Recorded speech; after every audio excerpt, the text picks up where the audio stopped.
IPL దందను IPL Uppal జరిగే match లో దందను దొంగచాటుగా టికెట్లు అమ్ముకుంటున్నటువంటి వ్యక్తుల పైన చర్యలు తీసుకోవాలి. దొంగచాటుగా టికెట్లు అమ్ముకుంటున్నటువంటి టికెట్లను అరికట్టాలి. ఐపీఎల్ మ్యాచ్ పైన దందా అరికట్టాలి. ఐపీఎల్ మ్యాచ్ పై దందా ఐపీఎల్ మ్యాచ్ పై దందా. తెలంగాణ ఉద్యమకారులు తెలంగాణలో పేద ప్రజలంతా తెలుసుకోవాలి.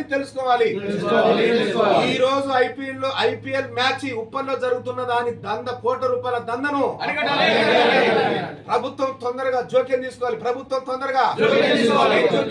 తొందరగా ఐపీఎల్ మ్యాచ్ పేరు మీద మా తెలంగాణ ఆటగాళ్లను పెట్టనందుకు సిగ్గు. మా ఐపీఎల్ ఆట మా తెలంగాణలో క్రికెట్ వాళ్ళని సెలక్షన్ చేయకపోవడం, ఐపీఎల్ ఆటలో మా తెలంగాణ వాళ్ళు లేకపోవడం, ఐపీఎల్ ఆటలో మా తెలంగాణ వాళ్ళు లేకపోవడం సిగ్గుమాలింది. ఐపీఎల్ మ్యాచ్ కఠినంగా నిర్ణయించాలి. దొంగ కఠినంగా శిక్షించాలి ఎస్ఆర్ఎస్ యజమాన్యాన్ని.